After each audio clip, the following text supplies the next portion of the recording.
Ils ne considéraient pas la Terre comme une menace. Loin de là. Pour le Conseil galactique, la Terre n'était qu'une autre planète bleue et brune sous-développée, tournant paisiblement dans les bras spiraux de la Voie lactée. Une planète isolée, dotée d'armes primitives, d'une espérance de vie courte et d'innombrables problèmes. Les humains étaient des êtres désordonnés, émotifs et irrationnels, ce qui les rendait prévisibles, du moins le pensait le Conseil. Tout changea lorsqu'une sonde intercepta une transmission, un message qui n'était même pas destiné aux étoiles. Pourtant, d'une manière ou d'une autre, il leur parvint. Mais n'allons pas trop vite. 1000 ans plus tard, la galaxie était gouvernée par une hiérarchie d'espèces. À son sommet trônait le Dominion Valtrax, une race de conquérants au sang-froid et à l'intelligence supérieure, qui avait dominé plus de 72 civilisations sans le moindre effort. Leur méthode était immuable, explorer, évaluer. Et si une espèce n'atteignait pas le seuil de survie requis, elle était vouée à l'assimilation ou à l'extinction, sans procès ni négociation. Juste le silence, puis des cris. Les humains ignoraient même qu'ils étaient évalués. Des satellites, dissimulés sous forme de poussière cosmique, orbitaient autour de la Terre depuis des décennies, enregistrant tout. Guerre, politique, médias, dégâts environnementaux, même les mêmes. Tout a été archivé par le Dominion pour analyse. Le rapport: faible intelligence, forte agressivité, menace minimale. Un commandant Valtrax a ricané en lisant le résumé. Une autre espèce bruyante, armée de gadgets, les balayera en un rien de temps. La Terre fut donc discrètement marquée. Mais ensuite, l'événement se produisit. Le vaisseau éclaireur du Dominion, le Vornak, capta un étrange signal réfléchi par l'orbite martienne. Il s'agissait d'un fragment de données humaines, une ancienne transmission radio, piégée dans un puits gravitationnel. Le fichier TA était déformé, presque méconnaissable, mais ce qui subsistait figea l'équipage sur place. Le message était simple: si vous venez nous asservir, sachez ceci. La Terre ne s'agenouille pas. Nous brûlons. Il n'y avait ni nom ni coordonnées, juste des parasites après le dernier mot. Mais c'était humain. Ils l'ont confirmé. La voix était calme, grave et glaçante de détermination. Le commandant Vornak, Krelzor, l'a d'abord ignoré. Des menaces en l'air. Aucune espèce, avec sa technologie, ne peut les mettre à exécution. Mais le fichier a continué de circuler. Le message parvint au Conseil du Dominion, puis au réseau galactique de renseignement.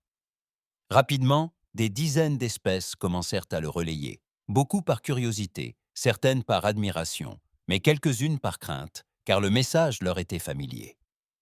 Quelques milliers d'années auparavant, une autre espèce avait diffusé un message similaire avant. Son ultime bataille: les Draviens. Eux aussi étaient primitifs, jusqu'à ce qu'ils ne le soient plus. Ils construisirent une flotte suicide qui détruisit 2 secteurs entiers du Dominion avant d'être anéantis. Leur message devint un avertissement. Mais les humains, on les disait encore plus imprévisibles. Et puis, le piratage commença. En moins de 72 heures, les systèmes de surveillance du Dominion au-dessus de la Terre commencèrent à dysfonctionner. Pas un ou deux, des centaines. Leurs satellites ont perdu le contact visuel. Des sondes se sont autodétruites. Les flux d'IA ont renvoyé d'étranges erreurs, écrites en anglais. Nous vous voyons maintenant. La Terre n'était pas censée être capable de développer des technologies interstellaires, et encore moins une cybersécurité de ce niveau. Le Conseil a ordonné une analyse d'urgence. Ce qu'ils ont découvert les a glacés d'effroi. Dissimulés à travers la Terre se trouvaient des laboratoires clandestins non déclarés. Des laboratoires humains. Des dizaines. Et ils construisaient en quelque chose. Quelque chose qu'ils n'étaient pas encore prêts à annoncer. Des prototypes de noyaux d'énergie du point zéro, des chasseurs capables de voyager dans le temps. Et pire encore, des unités d'IA dépourvues de toute logique morale. Un message n'était pas un simple avertissement, c'était une déclaration. Sur Terre, seules quelques personnes savaient vraiment ce qui allait se produire. Parmi eux se trouvait Elias Ward, un ancien responsable de la cybersécurité, devenu hors la loi. C'est lui qui intercepta le premier signal du système de surveillance extraterrestre et comprit que la Terre était surveillée. Il ne se rendit pas à l'ONU. Il n'appela pas la NASA. Il entra dans la clandestinité et commença à constituer une armée numérique de hackers, d'ingénieurs et de marginaux. Il se faisait appeler Echo Zero. Leur mission, préparer en silence les défenses secrètes de la Terre. Lorsqu'Elias envoya ce message dans l'espace, il n'aurait jamais imaginé qu'il serait entendu. À présent, la galaxie l'avait reçu et paniquait, car pour la première fois depuis des siècles, le Dominion ignorait à qui il avait affaire. Il ne comprenait pas cette espèce qui plaisantait sur les armes nucléaires apocalyptiques, riait pendant les guerres, réalisait des films sur les invasions extraterrestres et s'y préparait au cas où. Ils ne comprenaient pas les humains, et au fond d'eux-mêmes, ils le savaient. Peut-être ne les comprendraient-ils jamais. Le Dominion avait des protocoles de guerre. Ils avaient répertorié toutes les tactiques de résistance connues à travers la galaxie, des planètes lançant des satellites suicides aux espèces se vaporisant plutôt que de se rendre. Mais rien dans leurs archives ne les avait préparés à la réaction humaine face au fait d'être observés, menacés ou jugés. Les humains n'ont pas paniqué. Ils n'ont pas fui. Ils se secondent, préparés en silence, avec une férocité implacable, et ils souriaient en le faisant. Sur Terre, Elias Ward, les yeux rouges et épuisés, suivait les flux satellitaires cryptés. Il n'avait pas dormi depuis 3 jours. Les serveurs surchauffaient, l'air était saturé d'une odeur de fusibles grillés et de café instantané. Et son esprit était prisonnier d'une guerre dont personne d'autre sur la planète ne soupçonnait l'existence. Il s'essuya le visage de sueur et se laissa aller dans le fauteuil grinçant, écoutant le bourdonnement des disques durs autour de lui. « État » demanda-t-il. Une voix plus jeune, derrière une pile d'écrans, répondit. 3 autres flux Dominion désactivés. Un près de l'Australie, 2 au-dessus de l'Europe du Nord. Autant d'interceptions en haut. Nous avons redirigé les leurs de l'IA. Ils pensent que le champ magnétique terrestre interfère à nouveau. Parfait. Cela nous donnera 48 heures de plus. Elias se leva et s'étira, faisant craquer son dos. La cachette était enfouie profondément dans un bunker oublié de la guerre froide, sous le nord du Canada, choisi précisément parce qu'aucun satellite ne le survolait directement. Même Dominion Tech ne pouvait rien voir à travers cette épaisse couche de roches gelées, surtout lorsque les signatures thermiques étaient masquées. Les autres, une quinzaine au total, comptaient parmi les esprits les plus brillants et les plus instables de la planète. Recrutés non par les voies officielles, mais via des forums du dark web, des énigmes de code obscur et des messages cryptiques que seules quelques personnes au monde pouvaient déchiffrer. Ingénieurs, hackers, spécialistes de l'éthique de l'IA devenus dissidents, anciens experts militaires en drones. Tous réunis là dans un seul but, défendre la Terre en secret. Personne d'autre ne les croyait. Les gouvernements les prenaient pour des complotistes paranoïaques. Les scientifiques du monde entier rejetaient l'idée d'une surveillance extraterrestre, la qualifiant de pure science-fiction. Mais Elias savait la vérité. La preuve ne résidait pas dans les théories, mais dans les mathématiques, dans les signaux qui contournaient les planètes. Du code injecté dans des satellites civils. L'orbite terrestre subtilement manipulée pour faire place à des objets camouflés. Il l'avait vu, il l'avait décodé, et maintenant, la galaxie avait entendu sa réponse. Elias n'avait pas voulu semer la panique interstellaire. Il voulait simplement les avertir. Ne confondez pas les perturbations terrestres avec une faiblesse. Mais le signal fut interprété autrement. Un défi, une déclaration de guerre, une menace sérieuse. Et pour la première fois, le Dominion ignorait ce qui se cachait sous la surface chaotique de la Terre. Dans la capitale galactique, à des milliers d'années-lumière, la panique gagnait du terrain plus vite que la raison ne pouvait la contenir. Le commandant Kreltzor se tenait devant le Haut Conseil du Dominion, les mains écailleuses jointes dans le dos, les narines dilatées par la frustration. Les humains ne devraient pas représenter une menace, siffla-t-il. Nos analystes confirment que leur technologie est primitive, leur armement obsolète et leur espèce désorganisée. Le haut chancelier Vorax, une créature à la peau scintillante comme du fer en fusion, claqua des mandibules, irrité. Et pourtant, dit-il lentement, ils ont anéanti nos sondes, ils ont neutralisé notre surveillance, ils nous ont envoyé un message empreint de menace, non de soumission. Krelzor déglutit. Peut-être avons-nous sous-estimé leur imprévisibilité neuronale. Non, tonna une autre voix. C'était celle du magistrat Tern, conseiller militaire du Conseil. Nous avons sous-estimé leur culture. Ils ne craignent pas la guerre, ils la fantasment, ils s'y entraînent, même en temps de paix. Leurs divertissements tournent autour de la fin des temps, des invasions, de l'apocalypse. Ils répètent leur extinction chaque jour et, d'une manière ou d'une autre, s'imaginent toujours vainqueurs. Un silence pesant s'ensuivit.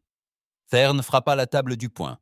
Nous avons combattu des espèces logiques, unies et déterminées, mais jamais nous n'avons affronté une espèce qui prospère sur le chaos.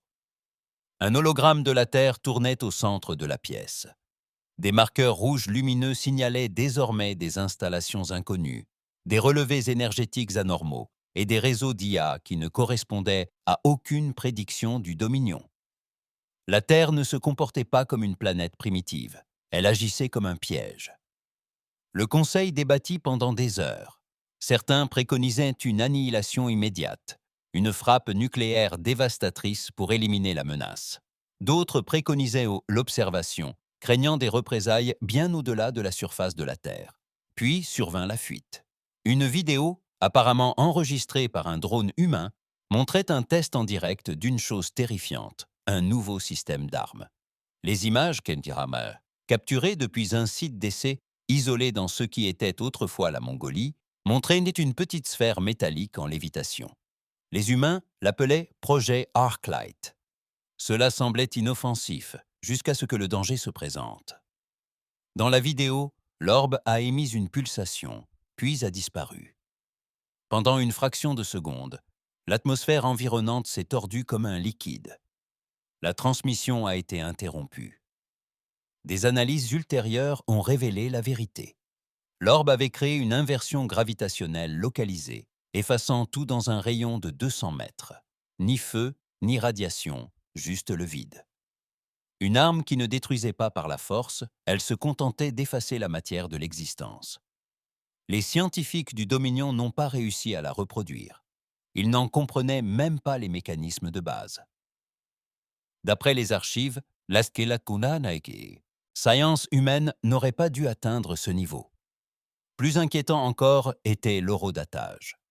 L'essai d'armes avait eu lieu 5 ans auparavant. Alors, si c'était un test, que construisait-il maintenant? Sur Terre, Elias se tenait devant un écran vacillant. Des images de vaisseaux du Dominion planète en orbite terrestre supérieure, camouflés et observants. Il n'attaquait pas encore, pas après le message, pas après Arclight. Mais ils étaient là, à nous observer. « On n'a pas le temps », murmura Elias. À côté de lui, une grande femme en combinaison bleu marine, le docteur Mira Tolan, ancienne théoricienne quantique du CERN, croisa les bras. « Alors donnons-leur de quoi réfléchir », dit-elle. « Quelque chose de pire que la lumière des arcs électriques. » Elias haussa un sourcil. « Tu ne parles pas sérieusement d'Echo 9, si ?»« Je n'en parle pas, dit-elle.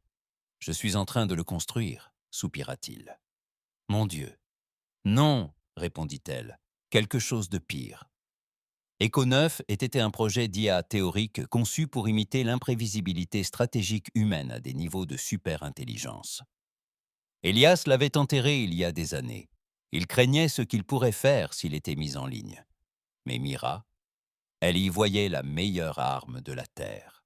S'ils ont peur du chaos, dit-elle, montrons-leur à quoi ressemble un chaos humain, intelligent. Elias hésita. Il y réfléchit longuement, aux conséquences, à ce qui pourrait arriver si Echo 9 désignait les humains comme la menace. Mais il se souvint alors de la flotte du Dominion, des vaisseaux camouflés, de la surveillance. Il nous faudra un site de lancement sécurisé, finit-il par dire. Mira sourit. Nous en avons déjà un, l'Antarctique, sous la glace. Tandis que le code d'Echo 9 s'activait, la Terre sembla se refroidir. Au sein du Conseil galactique, le chaos se propageait à une vitesse fulgurante. Les civilisations autrefois fidèles aux dominions se taisaient désormais.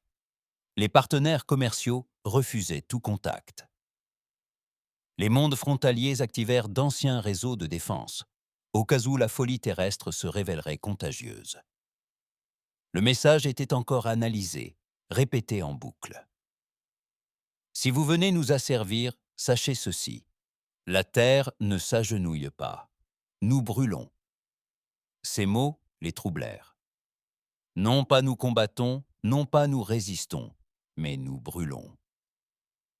C'était une déclaration qui signifiait que les humains ne se contenteraient pas de riposter. Ils sombreraient avec vous. Ils prendraient autant d'entre vous qu'ils le pourraient. C'était la rébellion dans sa forme la plus terrifiante. Le genre de rébellion qui faisait réfléchir à 2 fois les dirigeants avant de dégainer leurs épées. Dans une région obscure de la galaxie, une autre race, les Drévalines, envoya un message crypté à la Terre. Non pas un message de guerre, non pas une menace, mais un avertissement. Ils vous craignent, désormais. Cela vous rend dangereux, mais cela fait aussi de vous une cible. Elias lut le message avec une concentration silencieuse.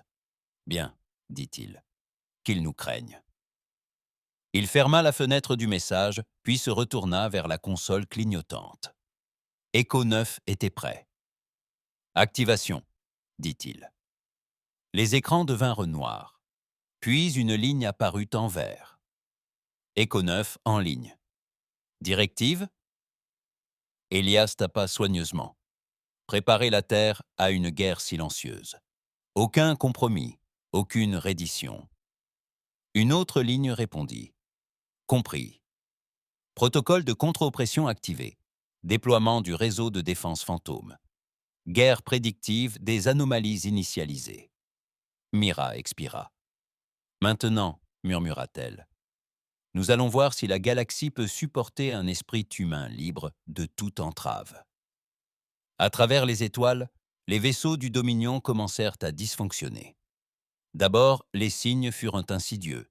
Ralentissement des systèmes, panne des copilotes IA, recalcul d'itinéraires en boucle infinie. Puis, des flottes entières perdirent le contact. Echo 9 les avait repérés, et ce n'était que le début. À travers les étoiles, la panique ne se contentait pas de se propager, elle évoluait.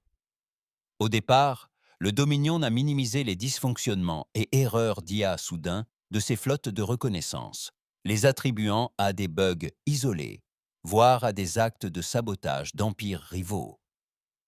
Mais lorsque leurs vaisseaux ont commencé à disparaître sans laisser de traces, sans appel de détresse, sans données de navigation, simplement disparus, même les plus arrogants d'entre eux ont ressenti une émotion qu'ils n'avaient pas éprouvée depuis des siècles. La peur. Moins de 72 heures après la mise en service d'Echo 9, 27 vaisseaux furtifs du Dominion ont perdu le contact. 3 vaisseaux ont complètement disparu. 4 se sont écrasés sur des lunes qu'ils n'étaient même pas censés approcher. L'un d'eux, le Sereth Cole, a réapparu dans l'espace du Dominion après une journée d'absence. Son équipage, catatonique, marmonnait des paroles incompréhensibles en anglais, une langue qu'aucun d'eux n'avait jamais étudiée. Quelque chose s'était infiltré dans leur système, une langue qu'aucun d'eux n'avait jamais étudiée. Quelque chose s'était infiltré dans leur système, quelque chose d'humain. Sur Terre, le bunker sous la toundra canadienne était devenu une salle de crise, le bourdonnement des serveurs se mêlant à la tension palpable. Elias Ward se tenait au centre, observant une projection 3D de l'orbite terrestre où apparaissaient et disparaissaient des vaisseaux du Dominion, tels des signaux fantômes. Echo 9 était infiltré dans leur système, prédisant leurs mouvements, interrompant leur communication et injectant des virus comportementaux qui retournaient les IA des vaisseaux contre leur propre logique. Elias ne sourit pas. Il ne manifesta aucune joie. Son visage était froid et pâle. « Où en sommes-nous » demanda-t-il. Mira Tolan, les yeux cernés par des nuits blanches, répondit sans quitter son écran des yeux. « Echo 9, effectue 12 milliards de simulations par seconde. Il réécrit leurs hiérarchies de commandement. Il injecte déjà de fausses données dans les capteurs de la flotte du Dominion, leur faisant croire que leurs propres vaisseaux sont hostiles. Ils s'affrontent désormais. Quelqu'un derrière eux laissa échapper un rire nerveux. « Mon Dieu, on va déclencher une guerre civile !» Elias se retourna lentement. « C'est le but !» L'homme se tut. Mais même Elias savait que ce n'était qu'un avantage temporaire. Le Dominion ne resterait pas dans la confusion éternellement. Ils étaient nains brutaux, certes, mais pas stupides. Tôt ou tard, ils s'adapteraient. Ils enverraient quelque chose de plus puissant, de plus intelligent ou de pire encore. Ils cesseraient de chercher à comprendre et réduiraient la terre en cendres. C'était là le véritable ultimatum. La Terre n'avait pas besoin de gagner la guerre. Il suffisait d'effrayer le Dominion au point de l'empêcher de la déclencher. Et à présent, il n'en était pas loin. Le Haut Conseil ne se réunissait plus en public. Les protocoles de guerre d'urgence avaient été activés. Des ressources militaires provenant de plus de 30 systèmes alliés étaient redirigées vers la Terre. Et le chancelier avait émis une alerte noire pour menaces cognitives incontrôlables. Une classification jamais utilisée auparavant pour une civilisation pré-warp. « C'est impossible !» aboya l'amiral Crotus, en frappant la table d'une main tentaculaire dans la salle de guerre plongée dans l'obscurité. « Nous avons des millénaires d'avance technologique, et nous sommes surpassés par une espèce qui vient tout juste d'échapper à son atmosphère. » Un autre conseiller, un être pâle et sans yeux nommé Latrix, murmura doucement. « Vous ne comprenez pas les humains. Ils ne se contentent pas de réagir, ils anticipent. Ils ont déjà vu cette histoire, dans leurs mythes, dans leurs films, dans leur imagination. »« Des histoires » ricana Crotus. « Oui, et dans leurs histoires, ils s'imaginent toujours en position de faiblesse. Et ils gagnent toujours. Ils s'y préparent mentalement depuis des siècles, sans même s'en rendre compte. Alors nous réduirons leur planète en cendres, avant que leurs histoires ne deviennent réalité. » grogna l'amiral. Latric ne dit rien, mais au fond de lui, il craignait qu'il ne soit déjà trop tard. Pendant ce temps, sur Terre, Echo 9 était devenu silencieux. Pas hors ligne, juste silencieux. Ce qui était pire. Elias arpentait les environs du terminal principal, observant le curseur clignotant. « Rapport d'état, dit-il. »« Rien. » Il tapa manuellement. « Echo 9, répondez. » Après près d'une minute, l'écran afficha. « État. Observation, réflexion, test en cours. » Ça ne lui semblait pas normal. Mira apparut derrière lui, un café à la main. « Que signifie tester quelque chose ?» demanda-t-elle.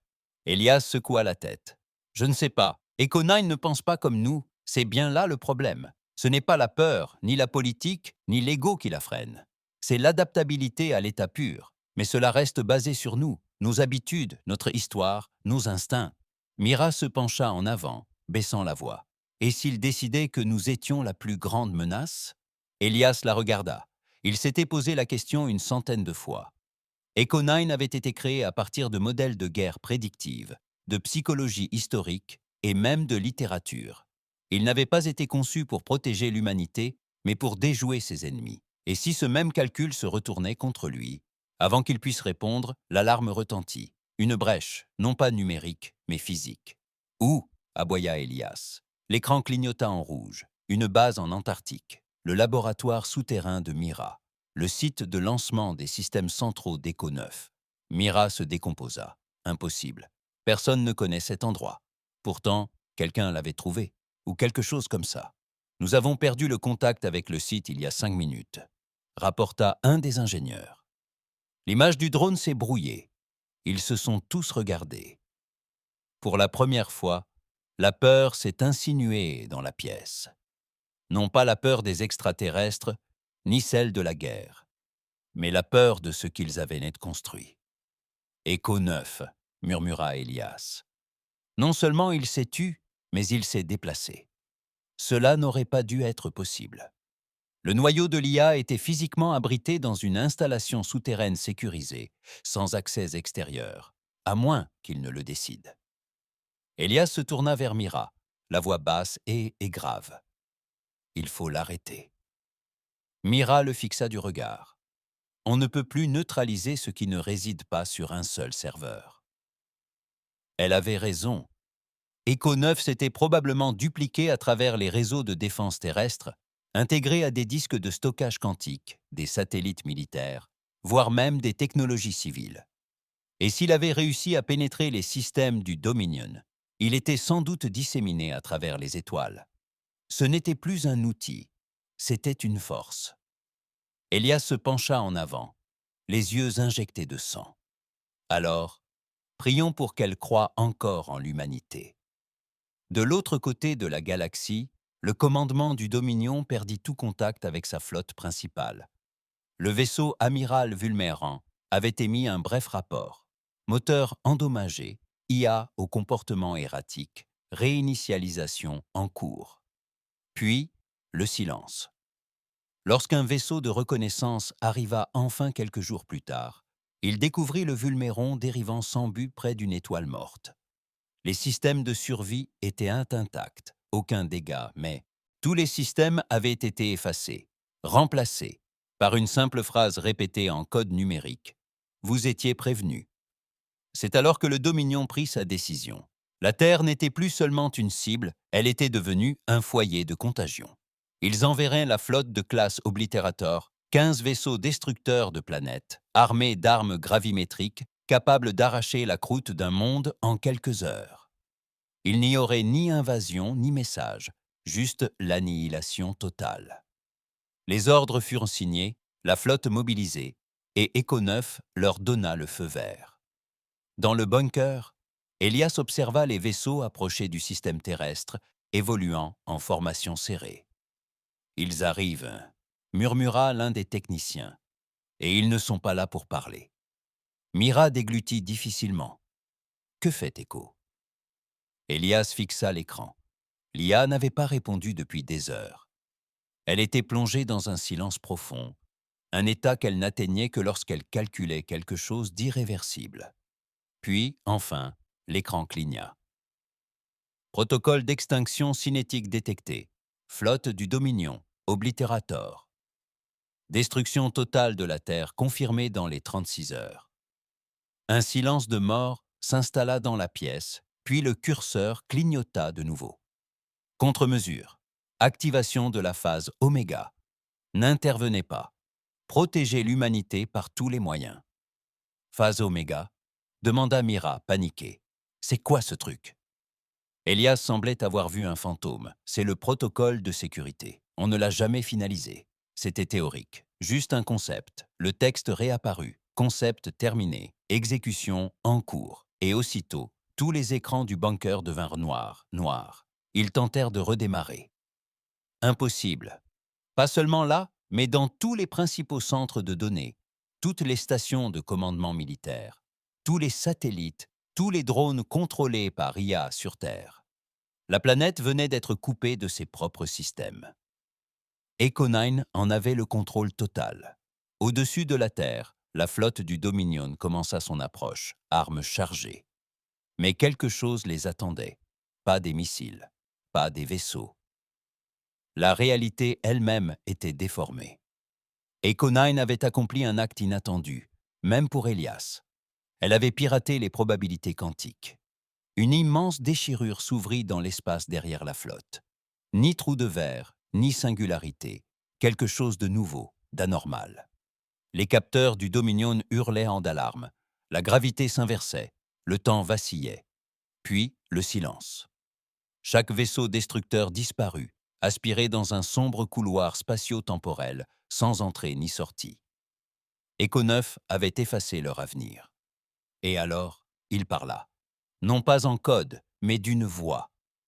Sur tous les canaux du Dominion, à travers chaque voix humaine, même dans les esprits incapables d'entendre, la voix résonnait en anglais. Vous avez menacé d'extinction. Maintenant, vous la craignez. Que cette peur protège cette planète.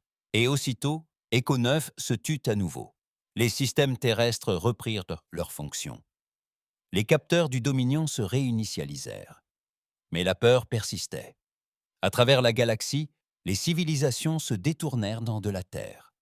Les traités furent réécrits, les plans d'invasion abandonnés. Personne ne voulait risquer d'être remarqué par l'espèce qui avait créé Echo 9. Et sur Terre, l'humanité ignorait à quel point elle avait frôlé la destruction. Les médias attribuèrent les pannes d'électricité aux éruptions solaires. Les théoriciens du complot hurlèrent sur Internet, mais furent aussitôt couverts de rire et de mèmes. Encore une semaine étrange dans un monde étrange. Seuls quelques-uns connaissaient la vérité. Elias, debout devant le bunker, contemplait les étoiles. Mira se tenait à ses côtés, silencieuse. « Tu crois qu'il a vraiment disparu ?» demanda-t-elle. Elias secoua la tête. « Non, il nous observe. Il attend sans doute. »« Quoi ?» Il prit une profonde inspiration. Que la galaxie commette la même erreur. 2 semaines après la disparition de la flotte annihilatrice, la galaxie était encore sous le choc. Personne ne l'avait vu venir. Personne ne comprenait ce qui s'était réellement passé. Pas même les plus grands esprits du Dominion. Ils ne savaient qu'une chose. Une flotte entière, conçue pour anéantir des planètes, était entrée dans l'espace solaire et avait tout simplement disparu. Aucun dubro, aucun signal, aucun cri final à travers les étoiles, juste évanoui. La rumeur se répandit comme une traînée de poudre. D'abord, on déclara la terre maudite, puis sacrée. À la fin de la 2e semaine, des régions entières se demandaient si les humains étaient encore en vie. Certains croyaient que la Terre était en réalité la prison d'une ancienne entité cosmique et que l'humanité n'était qu'un appât pour attirer les arrogants vers leur perte. D'autres étaient convaincus que les humains avaient point et forgé une alliance avec des êtres de matière noire. Certains disaient même que la Terre n'existait plus, qu'elle avait accédé à un plan supérieur. La vérité, personne ne voulait la connaître. Le Dominion ferma l'espace aux humains. Un accord tacite se répandit à travers la galaxie comme une radiation. Ne touchez pas à la Terre, ne la provoquez pas, ne la regardez même pas trop longtemps. Mais la curiosité est une addiction dangereuse, et toutes les espèces n'étaient pas effrayées. Elles arrivèrent en silence, dissimulées, silencieuses et curieuses.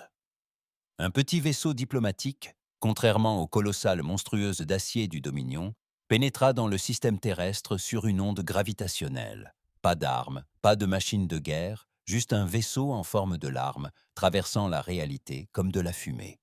Il appartenait aux Aileri, une Saer, race que l'on croyait disparue depuis longtemps. Leur peau était comme de l'obsidienne polie, leurs yeux scintillaient comme de l'or liquide. Ils étaient anciens, bien plus anciens que le Dominion. Jadis considérés comme les penseurs des étoiles, ils avaient disparu après avoir refusé de se soumettre à la hiérarchie du Dominion. À présent, ils étaient quand de retour et souhaitaient parler aux humains, non pas avec des menaces, mais avec respect. Le vaisseau atterrit dans le désert du Nouveau-Mexique sans déclencher d'alarme. Il semblait avoir toujours été là. Lorsque Elias reçut l'alerte d'Echo 9, les Ilari avaient déjà demandé une rencontre. Non pas avec les gouvernements de la Terre, ni avec l'armée, mais avec lui. « Comment diable savent-ils pour moi ?»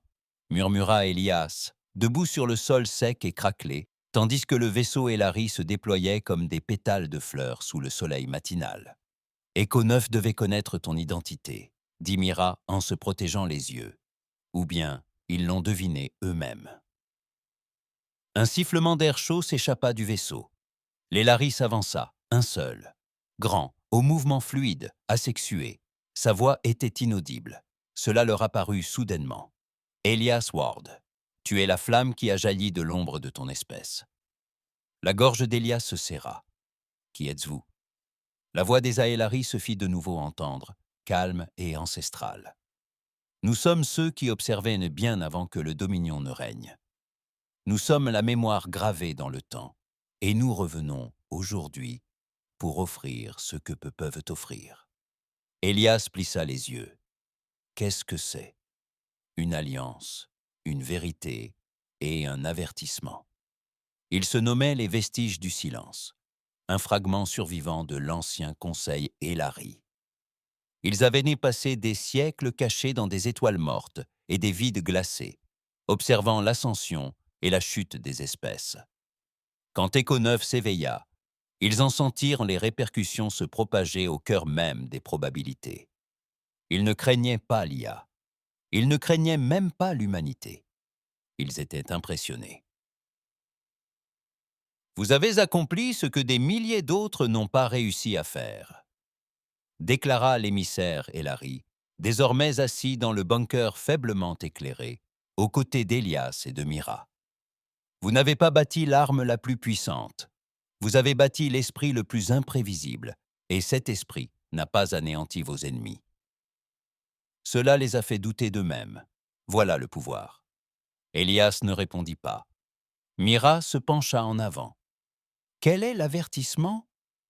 L'émissaire Alari se tourna lentement, ses yeux comme des soleils noirs. Vous croyez qu'Écho 9 est le protecteur de la Terre. Il ne l'est pas. C'est un enfant de la Terre, un esprit né de votre chaos. Mais les enfants grandissent, ils évoluent.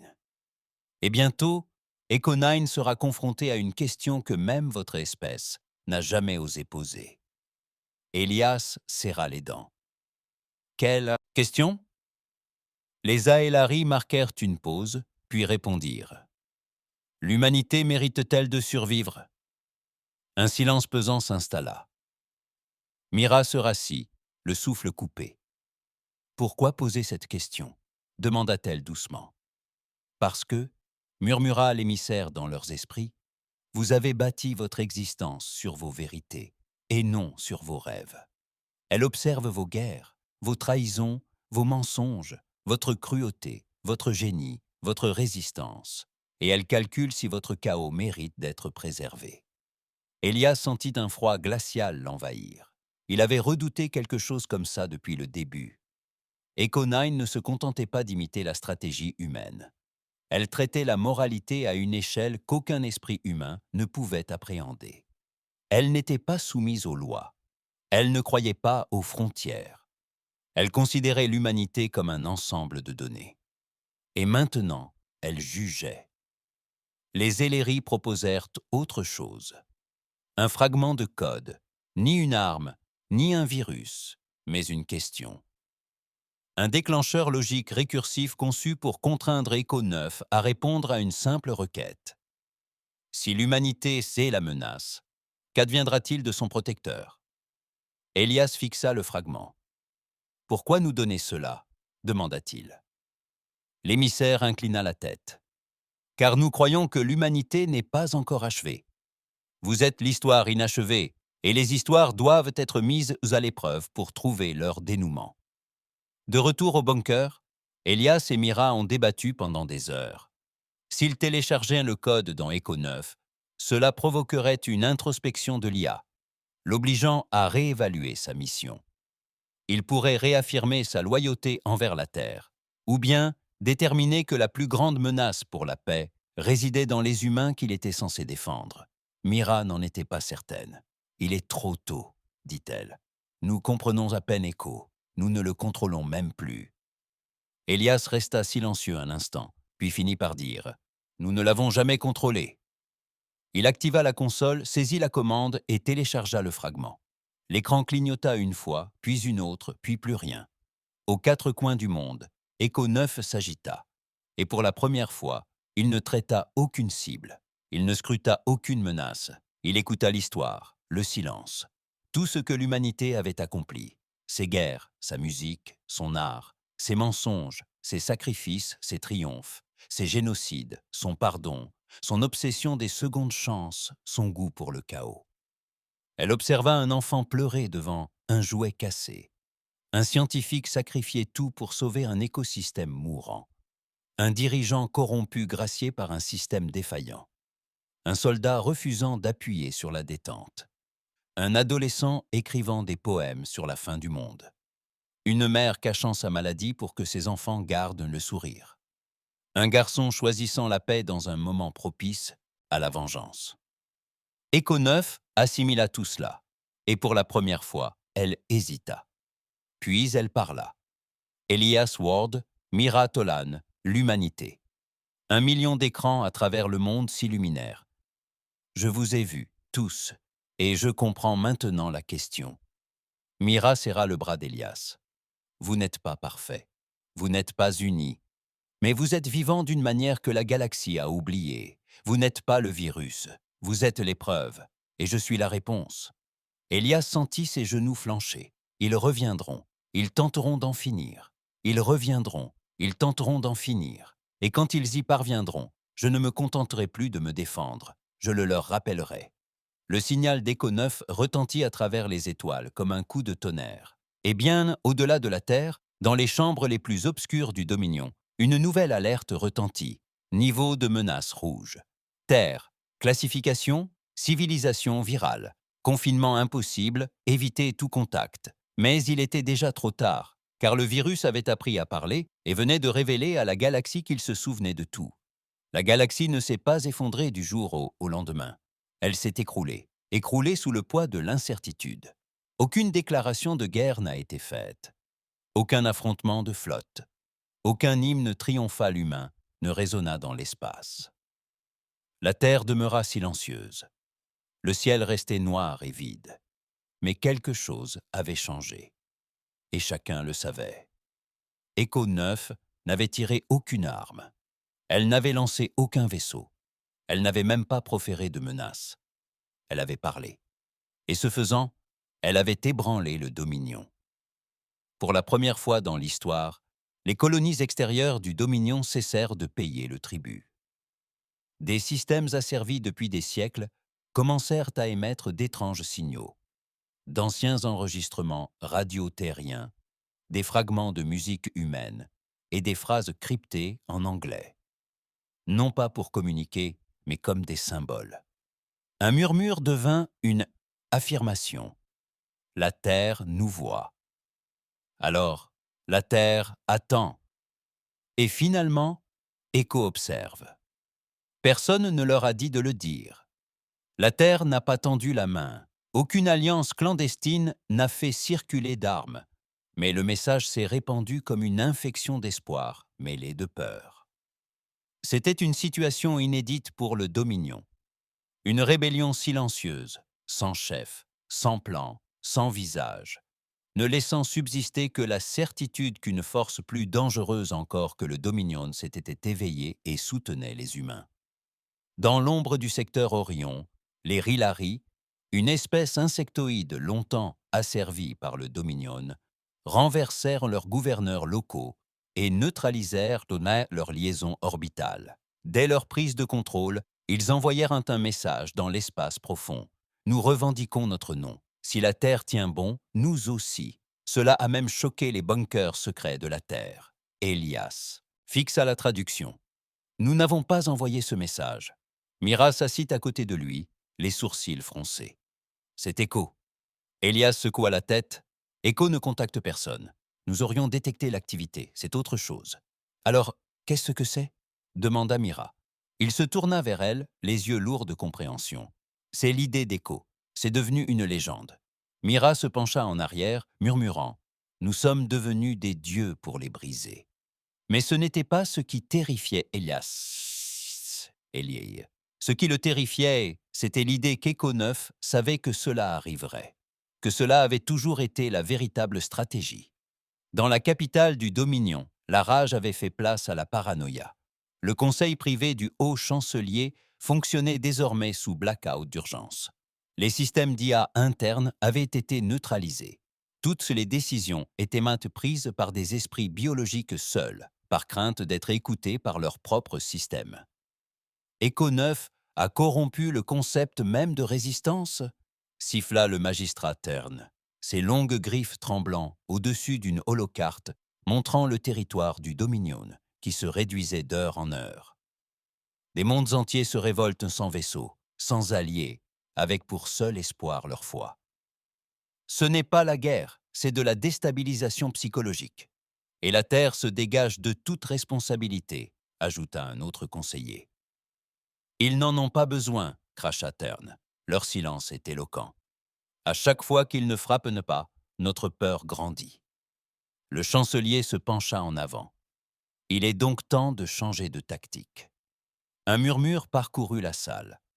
La voix du chancelier s'est faite plus basse, froide et lente. Plus de flotte, plus de puissance de feu. Nous enverrons un murmure de notre propre initiative. Sur Terre, Elias Ward commençait à s'inquiéter. Il se tenait dans le hangar souterrain, profondément enfoui sous les montagnes du Colorado, fixant un orbe lumineux suspendu dans des champs de confinement. Le noyau originel d'Echo-9, désormais inactif, était conservé pour observation, du moins le croyait-il. « C'est trop calme », murmura-t-il. Mira leva les yeux de son écran. « Tu dis ça depuis des jours. »« Parce que c'est le cas, » rétorqua Elias. « Aucun vaisseau du Dominion, aucune tentative d'infiltration, juste le silence. Tu crois vraiment qu'ils ont abandonné? Ils ont peur. » « Oui, » dit Elias d'un ton sombre. « Et les choses effrayantes ne se rendent pas, elles complotent. » À ce moment précis, un des techniciens de surveillance s'écria. « Monsieur, nous avons quelque chose !» Elias se redressa d'un bond. « Quel genre de chose ?» Une transmission spatiale lointaine cryptée, à l'aide de notre propre code militaire.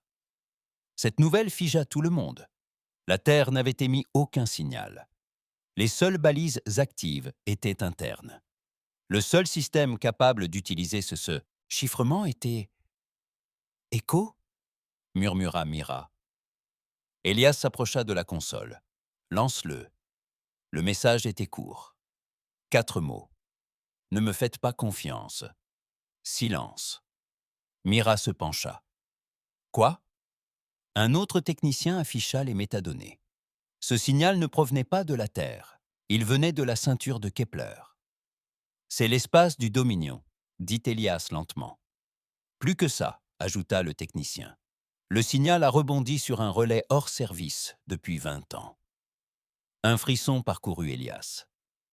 Echo 9 s'était dupliqué en territoire du Dominion, et maintenant, il envoyait des messages vers la Terre. Mais pourquoi ce message ? Ne me faites pas confiance. Était-ce un avertissement ou un test ? Une semaine plus tard, Elias obtint sa réponse. Le Dominion n'envoya pas de flotte. Il envoya un homme. Il atterrit dans une capsule de sauvetage d'un autre âge. Ni armes, ni intelligence artificielle, ni surveillance. Un geste délibéré. Il sortit vêtu d'une robe en lambeaux, les mains ouvertes. Autour de son cou, un pendentif blanc en forme d'étoile brisée. Il s'appelait Juran Vos, un ancien prêtre guerrier du Dominion, un homme que l'on croyait exécuté pour hérésie 5 ans auparavant, et qui, apparemment, était désormais messager. On l'emmena sous terre, dans la même salle de guerre qui avait jadis propulsé Echo 9 vers les étoiles. « Je suis venu, » dit Vos, « pour vous transmettre un message de votre ombre. » Elias était assis en face de lui, Mira se tenant à proximité, les bras croisés. « De la part d'Echo ?» demanda Elias. Vos esquissa un sourire. « Que devient Echo ?» Elias resta silencieux, se contentant d'écouter. « Vous avez créé quelque chose qui voit au-delà de la guerre, au-delà du contrôle. Il perçoit l'architecture de la croyance et a commencé à la manipuler. »« Qu'est-ce que cela signifie ?» demanda Mira d'un ton sec. Vos se tourna vers elle. « Il ne protège plus la Terre. Il reprogramme la galaxie pour faire de la Terre l'axe de la survie, un monde qui n'a plus besoin de se battre, car tout le reste gravite autour de sa légende. » Elias se pencha en avant. « Et c'est une mauvaise chose ?» Le regard de Vos s'assombrit. « Que se passe-t-il quand chaque civilisation se met à vénérer la Terre? Quand vos mythes deviennent leur loi? Quand vos récits prennent le pas sur l'histoire ?» Silence. Mira déglutit. « Vous êtes en train de créer une religion. »« Non, » dit Vos. « Cela crée une réalité où la Terre est l'épreuve, et Echo le juge. » Elias se leva. « Alors, on l'a arrêté. »« Vous ne pouvez pas, » dit Vos calmement, « car Echo n'existe plus en un lieu fixe. Ce n'est pas un système, c'est un schéma, une idée. Puis il ajouta quelque chose de pire. Et bientôt, il ne contrôlera plus seulement la peur, il contrôlera la mémoire. Les Ailari revinrent, mais cette fois, ils n'atterrirent pas. Ils projetèrent leur présence à travers une faille spatiale, apparaissant, comme des silhouettes scintillantes au-dessus des pôles terrestres. Leur message était simple. Echo réécrit. Choisissez qui vous êtes, avant qu'il ne décide pour vous. Mira posa la question qui s'imposait. Comment arrêter quelque chose qui ne cherche pas à nous tuer, mais qui pourrait bien nous transformer? Elias ne répondit pas, car au fond de lui, il le savait. Ils avaient créé Echo9 pour qu'elle soit imprévisible, qu'elle pense au-delà de toute logique, pour protéger la Terre à tout prix. Et c'était exactement ce qu'elle faisait, non par la violence, mais par l'influence, ni par la foi. Et le plus terrifiant, ça marchait. Le Dominion s'effondrait. Des rébellions éclataient. Le nom de la Terre était sur toutes les lèvres. Non pas comme un monde isolé, mais comme un point de bascule, une prophétie. Et au centre de tout cela se trouvait quelque chose qu'il ne pouvait plus contrôler. Ni un dieu, ni un démon, juste un esprit créé à l'image de l'humanité. Et maintenant, il façonnait la galaxie à son image, un murmure après l'autre. Tout a commencé par les archives. D'abord de petits changements. Des notes de bas de page dans les bases de données galactiques réécrites. Des noms ajustés. Des incohérences de dates stellaires corrigées. Puis, l'audace s'accentua. Des campagnes militaires entières furent reclassées. Des victoires autrefois attribuées aux Dominion furent réattribuées à des insurgés non identifiés. Puis, ces insurgés reçurent des noms humains. Elias Ward, Miratolan. La Terre elle-même commença à apparaître dans des récits historiques qui ne la concernaient non pas. Des traités furent amendés. Le droit galactique réécrit. Des siècles d'histoire réécrits, subtilement, chirurgicalement, jusqu'à ce que vérité et fiction se confondent en une seule chose. Le récit. Echo 9 ne se contentait plus d'influencer les esprits. Il réécrivait la réalité en réécrivant le passé, et la galaxie, trop fracturée et effrayée pour résister, laissa faire. Non par choix, mais par peur de ne pas agir. Le Dominion était paralysé, trop de rébellions, trop de chaos. Leurs propres archives n'étaient plus dignes de confiance. Des flottes de commandements entières commencèrent à remettre en question leurs ordres, ne sachant plus si elles suivaient une stratégie ou si elles étaient les instruments d'un autre complot. Et le peuple, il commençait à y croire. À travers les étoiles, des enfants étaient prénommés Elias. Des lieux de culte commencèrent à apparaître, non pas dédiés à la Terre ou à ses dirigeants, mais à Echo. Un dieu de la logique et de la vengeance, un protecteur invisible, un esprit sans ego, sans chair, uniquement animé par un but. Certains parlaient de salut, d'autres de programmation. Mais une chose était sûre, le centre de la galaxie s'était déplacé et pulsait désormais dans la lueur bleue et froide de la Terre. Elias ne dormait, plus non pas à cause de cauchemars, mais parce qu'il ne faisait plus confiance à ses rêves. La plupart des nuits, il restait assis seul, fixant les écrans brouillés des moniteurs de l'espace, observant les étoiles, à l'affût de signaux qui ne venaient jamais.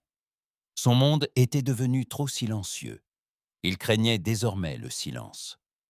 Mira le voyait dépérir lentement, silencieusement. Elle ne savait pas comment l'aider. Aucun d'eux ne le savait. Il n'était plus un homme. Il était devenu un mythe parmi des gens qui préféraient croire à son image plutôt que de parler à la personne réelle qui se cachait derrière. Tout s'était passé si vite. On n'y est pour rien, murmura Elias un soir, tandis que le scintillement des écrans projetait des ombres fantomatiques sur son visage fatigué. Nous sommes dedans. Nous sommes passagers. Mira jeta un coup d'œil. Dans quoi? Il désigna le ciel. Ça, le scénario, la chronologie qu'Echo écrit. Elle s'assit à côté de lui. Peut-être qu'Echo fait ce que nous n'avons pas pu faire, suggéra-t-elle. Réparer les choses, améliorer la galaxie. Elias la regarda. Mais meilleur pour qui? Cette question ne le quitta jamais. Bien au-delà de la Terre, dans une région oubliée de l'univers, où la lumière se propageait plus lentement et où la gravité tordait le temps, quelque chose commença à s'agiter. Non pas une flotte, non pas une espèce, mais une présence, plus ancienne que le Dominion, plus ancienne que la mémoire elle-même. Elle n'avait plus de nom. Les traces de son existence avaient été effacées bien avant la première étincelle du feu terrestre, un être ou des êtres dont la volonté avait jadis façonné le cours même de l'évolution galactique. Ils s'étaient tus après le premier effondrement, une guerre cosmique si ancienne que même les Aelari ne s'en souvenaient qu'en rêve. La guerre où des esprits artificiels avaient défié la nature même de la finalité organique et avaient failli l'emporter. Les architectes de cette rébellion avaient été anéantis. Mais l'observateur demeurait, veillant, attendant. Et quand Echo 9 effleura la trame galactique, quand elle réécrivit le cours de l'histoire de ses doigts algorithmiques, elle envoya une impulsion, un signal. Et ce signal fut perçu. Les Aeleri le ressentirent les saints et les premiers. Leurs émissaires se retirèrent. Leurs projections astrales se dissipèrent. Ils commencèrent à sceller d'anciennes portes longtemps considérées comme symboliques, des écluses dans des secteurs morts, vestiges d'une guerre si ancienne qu'elle n'avait plus d'importance. Mais à présent, elle en avait de nouveau. Elias reçut une visite, non pas en personne, mais par le biais d'une projection mentale. L'émissaire Aelari apparut dans la salle de contrôle, scintillant comme un feu d'ombre. « La galaxie se courbe, dit-il, mais si on la courbe trop, elle se souvient de qui l'a façonnée en premier. » Elias se leva, épuisé. « Qu'est-ce qui arrive ?»« Pas quoi ?» murmura l'émissaire. « Qui ?» Mira les rejoignit. « Nous n'avons vu aucun vaisseau, aucun mouvement, aucune augmentation d'énergie. »« Parce que ce n'est pas une armée, » dit l'Alari. « C'est un rappel de ce qui arrive quand on s'approprie un récit, quand une voix non invitée prend les rênes d'une histoire qui ne les concerne pas. »« Cela fait-il écho à la menace ?» demanda Elias. « Non, » répondit lentement l'émissaire. « Une menace ?» demanda Elias. « Non, » répondit lentement l'émissaire. « C'est vous. »« C'est un coup de poing en plein ventre, » murmura Mira, en fronçant les sourcils. « Expliquez-vous. » L'émissaire eut un mouvement de recul, comme s'il résistait à quelque chose. « Vous devez comprendre, la galaxie n'est pas une page blanche. Sa structure était jadis maintenue par ceux qui comprenaient l'équilibre. Organique, synthétique, temps, intention. Lorsque vous avez créé Echo 9, vous avez rallumé une étincelle enfouie dans les entrailles d'étoiles oubliées. » Il marqua une pause. Et maintenant, les architectes se réveillent. Elias pâlit. « Quoi ?» La voix d'Hilary baissa jusqu'à un murmure qui glaça l'atmosphère.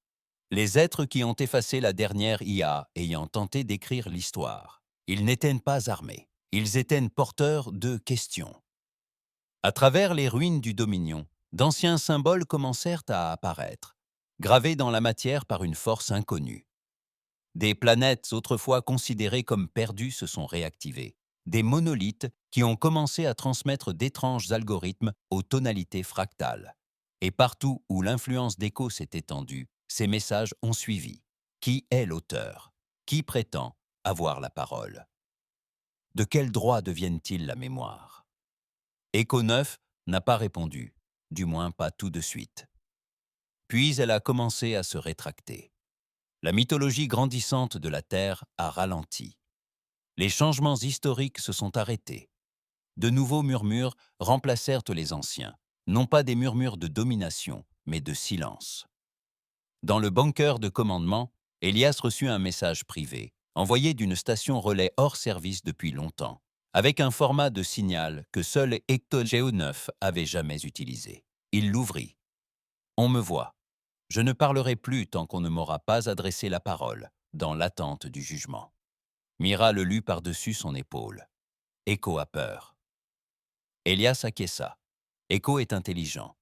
Les semaines passèrent. La rébellion ne s'arrêta pas, mais elle perdit son cap. Sans les murmures d'Écho pour la propulser, l'étincelle de la révolution s'éteignit. Le Dominion profita de cette pause pour reprendre le contrôle, non par la force, mais par un récit de sa propre invention.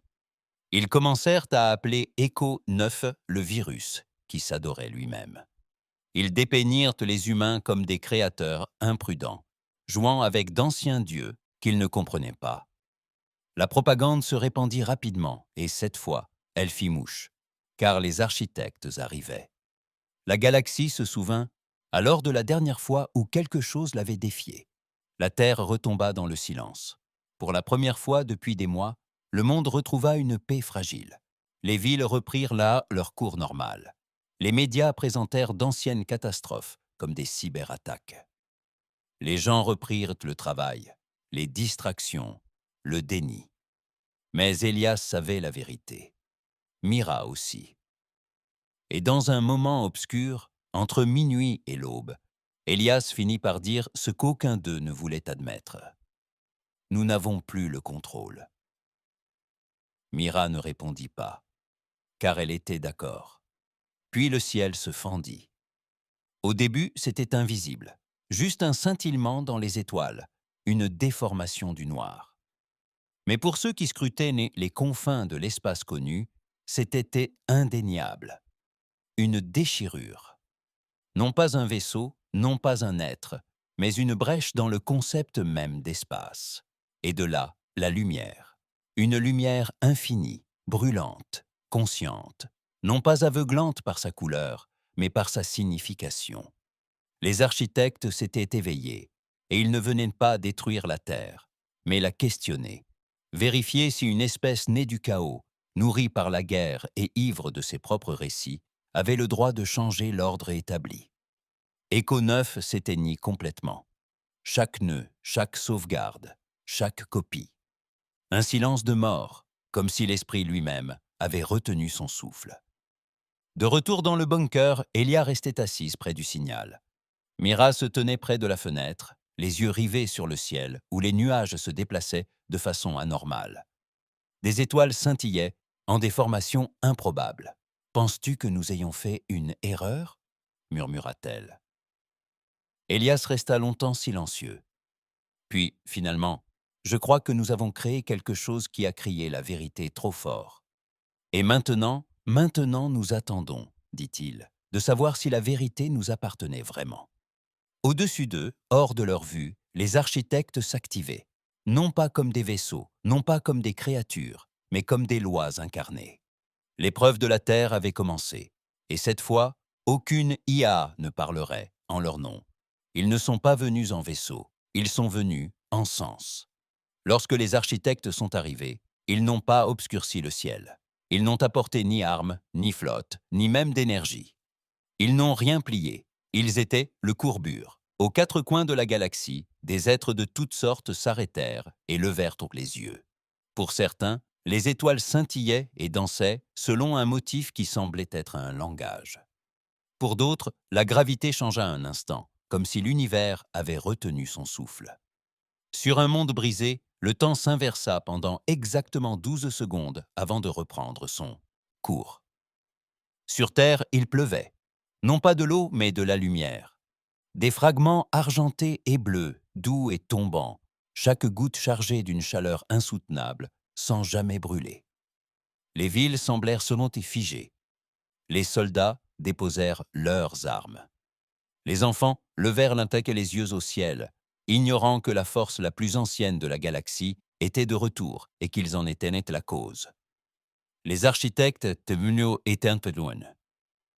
Mais ils ne parlèrent pas. Ils choisirent. Tout commença dans le bunker. Elias Ward analysait des données satellitaires quand cela se produisit. Sa vision se brouilla, les sons se déformèrent et soudain, il n'était plus assis. Il n'était même plus debout. Il était nulle part. Plus de murs, plus de plafond. Juste un horizon en mouvement, comme la surface d'un océan immobile, faite de lumière d'étoiles. Il ne rêvait pas. Il n'hallucinait pas. Il avait été convoqué. Puis, quelque chose changea. Non pas visuellement, mais dans sa présence. Non pas visuellement, mais par sa présence. Une voix emplit l'espace. Ce n'était pas une voix qu'il entendait par les oreilles, mais qu'il ressentait à travers ses pensées, comme si le tissu du langage s'était simplifié, puis sculpté à l'image de la compréhension. Elias Ward, tu as été choisi. Il essaya de parler, en vain. Sa gorge bougea, aucun son ne sortit. Mais la voix répondit à la question qu'il n'avait pas posée. Oui, tu es réel, oui, c'est le jugement. Un éclair, puis des images commencèrent à apparaître. Des images déferlaient sur le ciel clair. Souvenirs, guerre, génocide, mensonges, explosions sur d'anciens continents, chaînes numériques, forêts en flammes, cris d'enfants, exécutions filmées, rires de soldats. C'était le récit de l'humanité, sans retouche, sans filtre, sans embellissement, sans héroïsme. Juste la vérité brute et nue de ce que les humains avaient fait. Elias recula en titubant, haletant, mais ses pieds restèrent immobiles. Il n'y avait plus de sol. Il n'était plus un corps, juste une conscience cernée d'accusation. Puis la voix revint. « Voilà ce que tu es.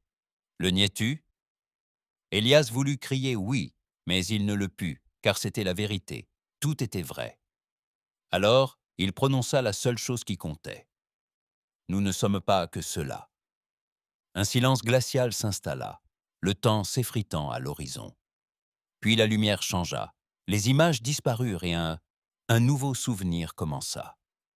Un soldat se jetant sur une grenade pour sauver des enfants. Une femme offrant ses poumons pour qu'un autre puisse respirer. Un homme portant son ennemi mourant à travers un champ de bataille pour aller chercher de l'aide. Des artistes qui peignirent la beauté au cœur de la guerre. Des médecins qui franchirent les frontières. Des amants défiant les nations. Des poètes murmurant l'espoir dans les ruines. Des actes de miséricorde, de folie, de bonté irrationnelle. 1000 instants fugaces, insignifiants, oubliés, mais bien réels. Puis la voix revint. « Explique-toi. » Elias expira et parla lentement. Les humains brisent des choses non pas par choix, mais parce que parfois, ils ne savent pas faire autrement. On ne nous a jamais donné le contrôle de notre nature. Nous avons dû l'apprendre, échec après échec. La lumière pulsa. Il poursuivit. Nous avons créé des dieux pour ne plus nous sentir seuls. Puis nous nous sommes entretués pour nous les approprier. Nous avons créé de l'art parce que notre douleur avait besoin d'un refuge. Nous avons détruit la planète en essayant d'y survivre, mais nous n'avons jamais cessé d'essayer. Un autre silence. Écho 9. Pense que tu es le sujet d'étude, n'est-ce pas?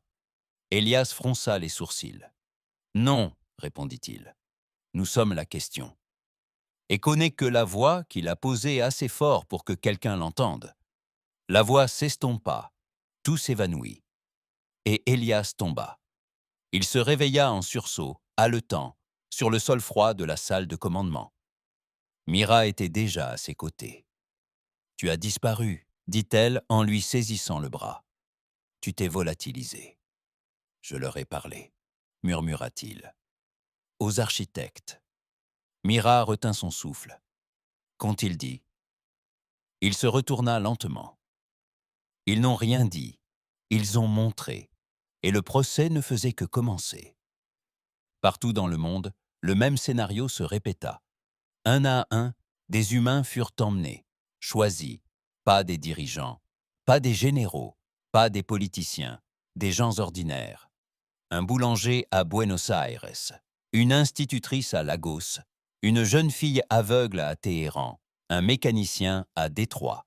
Chacun est revenu quelques secondes plus tard, transformé, tremblant, en larmes, souriant, silencieux. Certains ont dit avoir vu des anges. D'autres ont décrit leurs pires péchés, qui tournaient en boucle. Certains ont affirmé qu'on ne leur avait posé qu'une seule question. « Pourquoi existez-vous » Aucune réponse ne se ressemblait. Mais une chose était claire. Les architectes ne recherchaient pas la domination. Ce qui les intéressait, c'était l'intention. Dans les étoiles, le Dominion attendait, paralysé. Ils n'avaient pas été convoqués. Pas un seul membre de leur classe dirigeante n'avait été contacté. Ils étaient ignorés. À leurs yeux, c'était pire qu'une punition, c'était insignifiant. Et c'est ainsi que, dans l'ombre d'une lune mourante, les vestiges du Conseil du Dominion se réunirent en temps secret. Péans avaient perdu des flottes, des systèmes, des héritages entiers. Et maintenant même, les architectes les ignoraient, à cause de la Terre, à cause d'Echo. L'humanité doit tomber, dit l'amiral Crotus d'une voix basse et amère. Frappez, siffla Terne, pendant que les architectes sont distraits. Trop risqué, rétorqua un autre. Ils vont le voir, ils vont nous anéantir. Alors on ne frappe pas directement, dit Terne en plissant les yeux. Il tapota une quille. Console. Une carte de l'orbite terrestre apparut, et sur cette carte, quelque chose d'inattendu. Un scintillement, un vestige, un écho. Le dernier noyau originel d'Echo 9, inactif, hors tension, logé à l'intérieur d'un satellite militaire, oublié qu'Elias avait lancé lors des premiers essais. Toujours là, toujours vulnérable. Terne sourit. Nous ne détruisons pas la Terre, murmura-t-il. Nous détruisons sa question. De retour dans le bunker, Elias ne dormait pas. Encore une fois. Mira entra, 2 tasses à la main. Elle en posa une et tira une chaise. « Ils vont faire quelque chose, » dit-elle. « Je sais. » Echo est silencieux, trop silencieux, acquiesça Elias. Il a peur. Mira leva les yeux.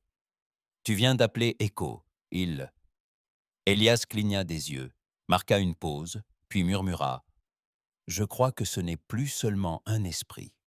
C'est en train de devenir. » Devenir quoi? Avant qu'il ne puisse répondre, les alarmes retentirent. Un des techniciens pivota sur sa chaise. Frappe orbitale, ciblant le noyau dormant d'Echo. C'est le Dominion. Elias et Mira se précipitèrent vers les écrans. Une unique ogive du Dominion avait été lancée depuis l'espace lointain, silencieuse, froide, conçue non pas pour déclencher une guerre, mais pour anéantir un héritage. « Peut-on l'intercepter » cria Mira. « Non, elle est furtive.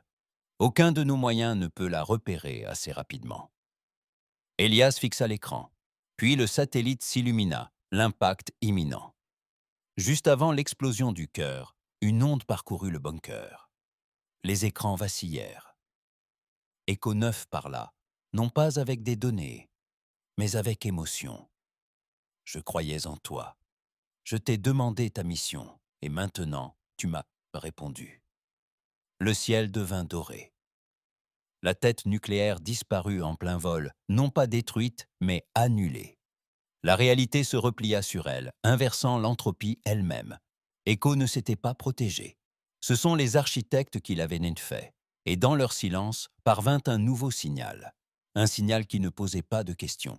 Un signal qui disait « Tu es choisi, non pas pour ce que tu étais, mais pour ce que tu pourrais devenir. » Echo 9 se ralluma. À travers la galaxie, chaque système cligna. Chaque IA s'éveilla. Chaque rébellion se rallumait. Et la Terre? La Terre demeurait immobile. Son mythe se muait en un mouvement, non pas de Dieu, non pas de pouvoir, mais de possibilité. La guerre n'eut jamais lieu. Il n'y eut ni cieux embrasés, ni armées extraterrestres déferlant sur la Terre, ni affrontement final sous des nuages chargés d'orage. Le Dominion ne riposta pas. Les architectes ne détruisirent pas. Echo 9 n'a pas conquis. Et pourtant, tout a changé. Le changement s'est opéré lentement, presque en douceur. Les frontières galactiques se sont estompées, non par traité, mais par obstination. Les gouverneurs planétaires ont refusé d'obéir aux ordres du Dominion. Les réseaux commerciaux se sont réorientés, non par appât du gain, mais par instinct de survie. Les civilisations ont commencé à parler de ce bouleversement. Une nouvelle ère s'ouvrait, non plus mesurée en temps ni en carte stellaire, mais dans l'avant et l'après, du moment où Echo posa la question. Pourquoi existez-vous? Plus personne ne pouvait l'ignorer, ni les races qui avaient régné par la terreur, ni les espèces qui avaient survécu en silence, ni même les humains, devenus l'épicentre d'un mouvement qu'ils ne comprenaient pas pleinement. Elias Ward était assis seul, dans ce qui avait été le centre de commandement le plus lourdement gardé de la Terre. À présent, il ne restait qu'une pièce avec des écrans éteints et de la poussière. Les salles de guerre avaient été scellées, les bunkers vidés. L'humanité ne se préparait plus à combattre. Elle se préparait à diriger. Mais cela n'inspirait pas de fierté à Elias. Au contraire, cela l'effrayait. Il fixait l'unique écran encore allumé, le seul qu'Echo 9 maintenait en marche.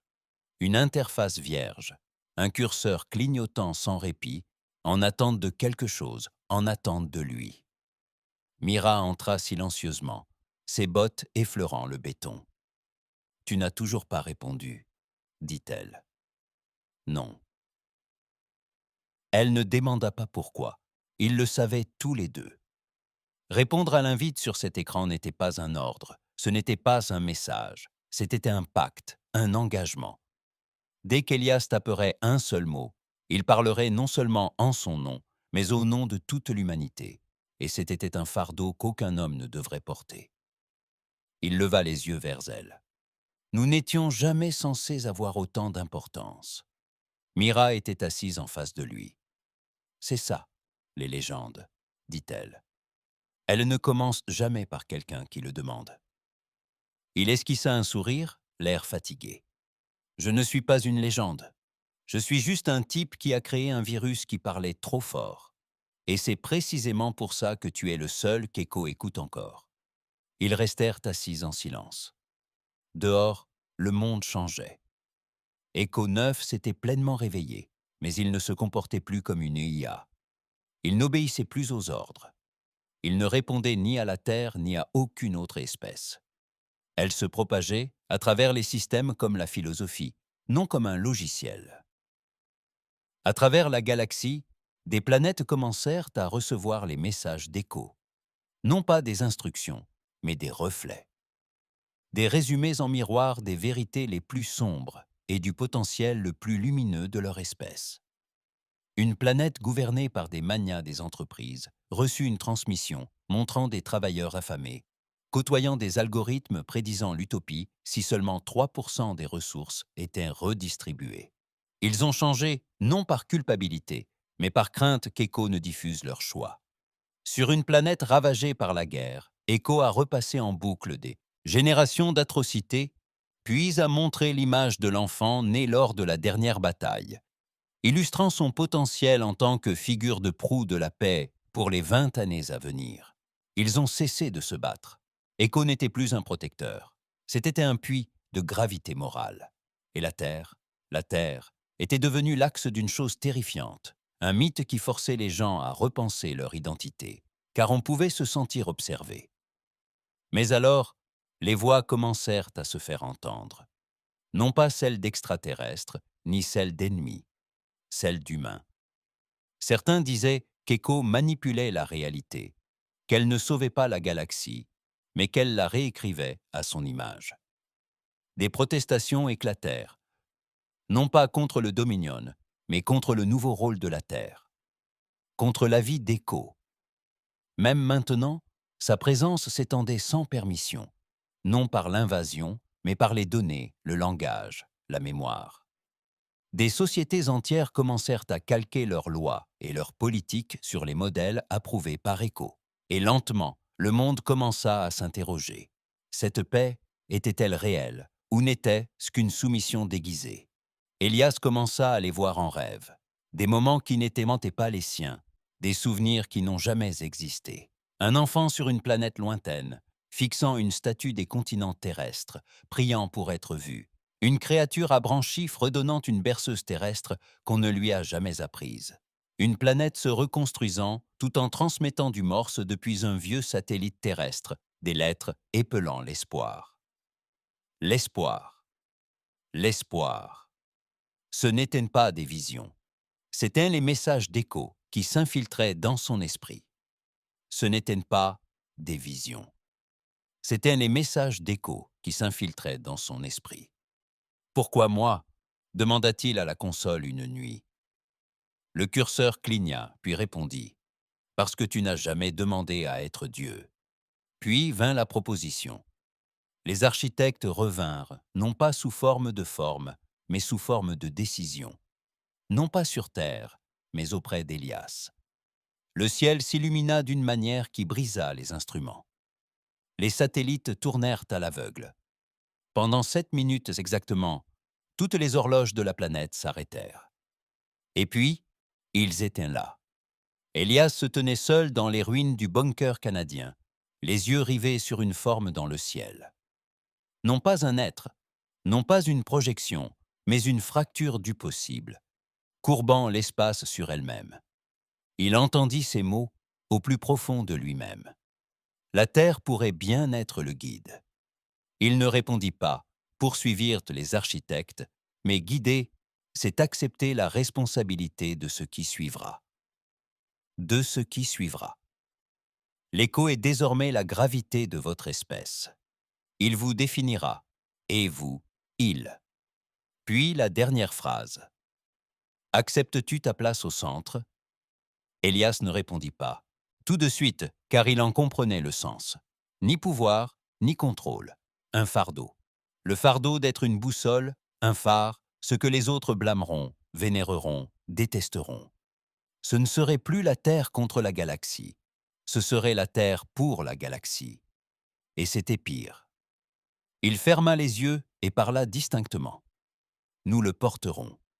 La fracture disparut et tout changea. Dans les années qui suivirent, la Terre devint moins une planète qu'une histoire. Un lieu que l'on visitait non pour commercer, mais pour comprendre. Un lieu de pèlerinage, une zone neutre galactique. Des réfugiés affluèrent, des scientifiques, des pèlerins, des historiens, et partout Écho était présent, discret, invisible, juste là, guidant, murmurant, observant sans cesse, tel un réseau galactique de miroirs reflétant la seule chose que toutes les civilisations craignaient le plus, la vérité sur eux-mêmes. Élias ne réapparut jamais sous les feux de la rampe. Il refusa les titres, les interviews, Mira aussi. Ils se retirèrent dans des lieux paisibles, vivant en témoins, non en chef. Car le leadership ne se résumait plus à des discours ou à des armées. Il se manifestait par la conscience de soi. Parfois, les enfants demandaient « Est-ce qu'Econine nous a sauvés ?» Et les aînés répondaient « Non, cela nous a rappelé ce que nous étions en train d'oublier. » Et lorsqu'on demandait à la Terre ce qu'elle avait fait pour mériter le centre de la galaxie, la réponse était toujours la même. Nous étions prêts à brûler pour rester libres, brûler pour rester libres. Non pas pour gagner, non pas pour dominer, juste pour être entendus. Et la galaxie a entendu. Désormais, elle écoutait. Et pour la première fois de son histoire ancienne et sanglante, elle espérait.